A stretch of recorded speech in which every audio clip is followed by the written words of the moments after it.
Welcome back to official Akhtar Rahman sir YouTube channel. दोस्तों, एक नए वीडियो में आपका फिर से बहुत बहुत वेलकम है।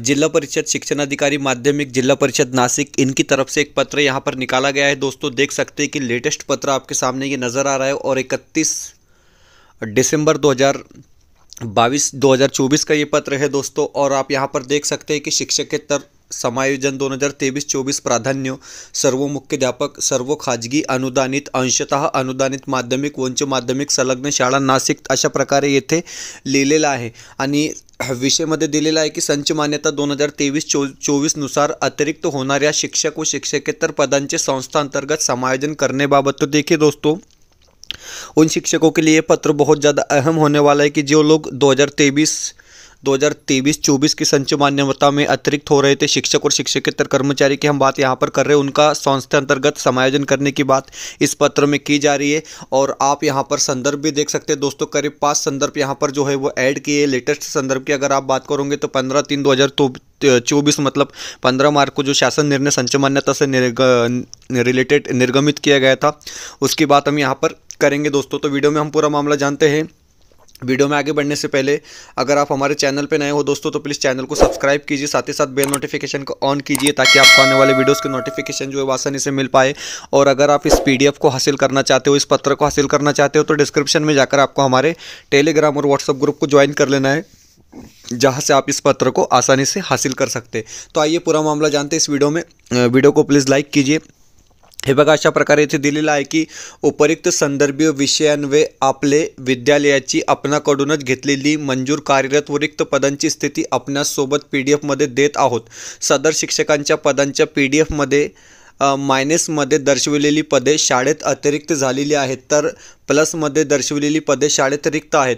शिक्षकेतर पदांच्या पीडीएफमध्ये मायनसमध्ये दर्शविलेली पदे शाळेत अतिरिक्त झालेली आहेत, तसेच प्लसमध्ये दर्शविलेली पदे शाळेत रिक्त आहे, अशा प्रकारे या ठिकाणी दिलेला है। दोस्तों देखिए, यहाँ पर माइनस की अगर आप बात करोगे तो माइनस में जो पद दिखाए जा रहे हैं वो आपके स्कूल से अतिरिक्त हो चुके हैं, और प्लस में जो पद दिखाए जा रहे हैं वहाँ पर आपके स्कूल में समझो कि वो रिक्त पद है, मतलब वहाँ पर वैकेंट पोस्ट आपको इस तरीके से नजर आएंगी। और यहाँ पर बताया गया कि उपयुक्त संदर्भीय शासन आदेश क्रमांक 5 नुसार शासन निर्णय क्रमांक येथे दिलेला आहे आणि 15 मार्च 2024च्या शासन निर्णय या ठिकाणी दिलेला आहे। शिक्षक व शिक्षकेतरांच्या समायोजनाची कार्यपद्धती देण्यात आलेली, त्यानुसार संस्था व शाळा स्तरावर पुढील प्रमाणे कार्यवाही तत्काळ करने यावी, अशा प्रकारे या ठिकाणी दिलेला है। कि दोस्तों, एक शासन निर्णय का हवाला यहाँ पर दिया जा रहा है। 15 मार्च 2024 का शासन निर्णय का हवाला यहाँ पर दिया जा रहा है, और संस्था व शाला स्तरावर जो है ये कार्रवाई करने की बात यहाँ पर हो रही है। हम पॉइंट बाय पॉइंट यहाँ पर इसके बारे में जान लेंगे दोस्तों, कि आप जिस तरीके से देखते हैं कि पहला पॉइंट यहाँ पर बताया जा रहा है कि नियुक्ती प्राधिकारी यांनी त्यांच्या स्तरावर अंतर्गत रिक्त पदावर अतिरिक्त ठरणाऱ्या कर्मचाऱ्यांचे समायोजन करावे। पॉइंट नंबर 2 या ठिकाणी दिलेला आहे की नियुक्ती प्राधिकारी यांनी शाळा अनुदान प्रकार, अनुदानित, अंशतः अनुदानित व व्यवस्थापन प्रकार समान असणाऱ्या शाळांमध्ये रिक्त पदावर अतिरिक्त शिक्षकेतर शिक्षक व शिक्षकेतर कर्मचारी यांचे समायोजन 2 दिवसात पूर्ण करावे। पॉइंट नंबर 3 या ठिकाणी दिलेला आहे की समान दर्जाच्या शाळेत पद रिक्त नसल्यास अंतर्गत समायोजन व्यवस्थापनांतर्गत शैक्षणिक अर्हता व मूळ वेतन फरक न करता करण्यात यावे। प्राथमिक शाळेत पद रिक्त नसल्यास माध्यमिक शाळेत समान वेतन श्रेणी पद रिक्त असल्यास त्यावर समायोजन प्राधान्य करावे। समान वेतन श्रेणी पद नसल्यास अन्य पदावर तात्पुरते समायोजन करण्यात यावे, परंतु अशा समायोजित कर्मचाऱ्यांच्या मूळ वेतन श्रेणीत बदल करण्यात येऊ नये। तो देखिए दोस्तों, एक पॉइंट नंबर 3 में अच्छी बात बताई गई है कि अगर कोई कर्मचारी प्राथमिक में अतिरिक्त होता है और माध्यमिक में अगर वैकेंसी है, माध्यमिक में अगर समायोजन होता है तो उसका वहाँ पर भी समायोजन हो सकता है, समान वेतन में ही समायोजन होगा, यहाँ पर इस तरीके से बताया गया है। पॉइंट नंबर 4 की अगर आप बात करते हो तो अतिरिक्त ठरलेल्या कर्मचाऱ्यांचे समायोजन करताना त्याच्या मूळ वेतनात संरक्षण राहील, मात्र अन्य भत्त्यांच्या बाबतीत त्या क्षेत्रातील राज्य शासनाने लागू केलेले भत्ते त्यांना विहित अनुज्ञेय राहील। पॉइंट क्रमांक 5 या ठिकाणी दिलेला आहे की अतिरिक्त ठरलेल्या कर्मचाऱ्यांचे समायोजन अध्यापनाचे माध्यम व समान अनुदान प्रकार, अनुदानित, अंशतः अनुदानित प्रकारानुसार अध्यापनाच्या विषय यानुसार समायोजन करण्यात यावे। पॉइंट नंबर 6 या ठिकाणी दिलेला आहे की अध्यापक विद्यालय, उच्च माध्यमिक, माध्यमिक व प्राथमिक या शाळेतील शिक्षक व शिक्षकेतर कर्मचारी यांचे समायोजन सर्वप्रथम वेतन श्रेणी व शैक्षणिक अर्हता यानुसार करण्यात यावे। तदनंतर अतिरिक्त असल्यास अंतर्गत या 4 प्रकारात रिक्त पदे विचारात घेता सरळ व उलट्या क्रमाने प्राथमिक विद्यालयामधून माध्यमिक उच्च माध्यमिक विद्यालयाक्रमाने आणि अध्यापक विद्यालयामधून उच्च विद्यालयामध्ये माध्यमिक प्राथमिक या क्रमाने शैक्षणिक व्यावसायिक अर्हता यानुसार समायोजन करता येईल। अशा समायोजनानंतर त्यांच्या मूळ वेतन श्रेणी व भत्ते यावर कोणत्याही सकारात्मक किंवा नकारात्मक परिणाम होणार नाही। पॉईंट नंबर 7 या ठिकाणी दिलेला आहे की टप्पा अनुदानावरील समान टप्प्यावर शिक्षक व शिक्षकेतर कर्मचारी यांचे समायोजन झाल्यानंतर अतिरिक्त असलेल्या 20% प्रथम 40% वर 40%चे 60% वर 60%चे 80% वर 80%चे 100% वर या क्रमाने समायोजन करता येईल। तथापि या समायोजित कर्मचाऱ्यांच्या मूळ आस्थापनेला अनुज्ञा देणारे अनुदान संबंधित समायोजित कर्मचाऱ्यांच्या वेतन पोटी देय राहील।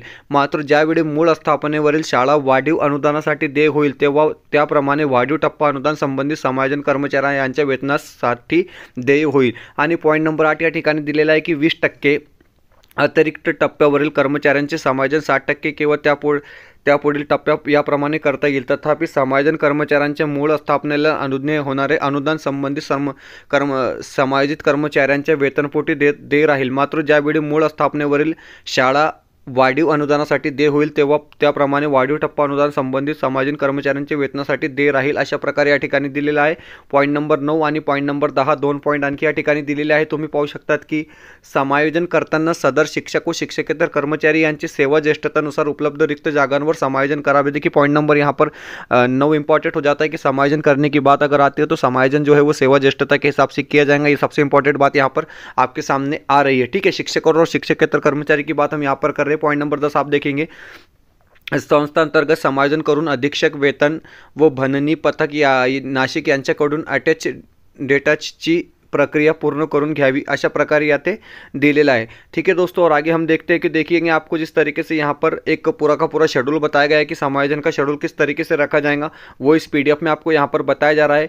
और देखिए रिक्त पद और अतिरिक्त पद की माहिती जो है वो आप लोगों ने खुद भेजी थी और यहाँ पर एक फॉर्मेट भी आपको दिया गया है। साथ ही साथ हम नीचे आपको कुछ यहाँ पर और चीज़ें दिखाएंगे। देखिए दोस्तों, आप यहाँ पर आप देख सकते हैं कि शिक्षण अधिकारी माध्यमिक जिला परिषद इनकी सिग्नेचर आपको यहाँ पर नजर आ रही है और नीचे एक लिस्ट दी गई है जिसमें आप देख सकते हैं कि यहाँ पर पूरा का पूरा जो है इन्होंने एक जो है मतलब यहाँ पर दिया है। दोस्तों यहाँ पर स्कूल का नाम भी आप देख सकते हैं कि समायोजन शिबिर दिनांक 6, 7, 8 रोजीचे हजेरी पत्रक वेळा पत्रक व दिनांक देखिए। शाळा का नाम यहाँ पर आ रहा है, तालुका, संस्था कोड, संस्थेचे नाव, समायोजनाचे शिबिर, समायोजन याबाबत याच्या दिनांक आणि समायोजन शिबिर यायचे वेळ, अशा प्रकारे इथे काही कॉलम दिलेला है मित्रांनो, हे तुम्ही पाहू शकता। देखिए यहाँ पर तमाम जो है डिटेल में मालूमात इस पीडीएफ में दी गई है। दोस्तों काफ़ी बड़ी पीडीएफ है, वीडियो में इसको बोल पाना संभव नहीं होगा, इसलिए आप इसको हमारे टेलीग्राम और व्हाट्सअप ग्रुप से ज्वाइन कर जो है इसको हासिल कर सकते हो और आप वहाँ से पूरा का पूरा जो है इसका शेड्यूल देख सकते हैं दोस्तों।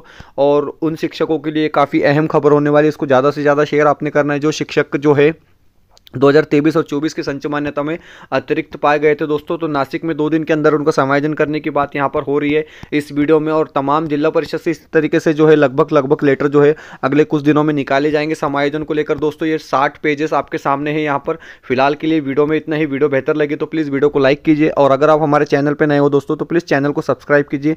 मिलते हैं नए वीडियो में किसी बेहतर अपडेट के साथ।